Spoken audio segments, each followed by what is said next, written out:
Les écologistes parlent de toutes ces absurdités. Mais regardez, je suis également écolo, moi. Je suppose, à ma manière, dont j'ai fait un bon travail pour l'environnement. Et très peu parlent du nucléaire, parce que le plus gros problème que nous avons dans le monde entier, ce n'est pas le réchauffement climatique, mais celui du réchauffement nucléaire. Et tout ce qu'il faut, c'est un fou. Et vous allez avoir un problème du genre que le monde n'a jamais vu. Et ce n'est qu'une question de secondes.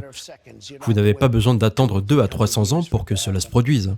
Ce que vous dites est démontrablement vrai. Pourquoi n'est-ce pas quelque chose dont nos dirigeants parlent, ou dont la presse parle? Ah, parce que je ne pense pas qu'ils soient intelligents, je ne pense pas qu'ils comprennent. Poutine l'a compris, je lui en parlais tout le temps. Mais je n'ai jamais mentionné le mot nucléaire. Mais vous savez, mon oncle était professeur, un grand du MIT depuis longtemps. Le professeur John Trump, qui, je présume, a la plus longue durée de mandat. Et il parlait de beaucoup de choses différentes qui étaient très intéressantes pour moi depuis des années. Et oui, j'ai parlé avec lui. Il est décédé en tant que grand et gentil gentleman. Je pense qu'il est le professeur ayant la plus longue durée de mandat de l'histoire du MIT. Mais s'il ne l'était pas, il en était très proche. Mais peu importe. Il était là depuis presque 40 ans.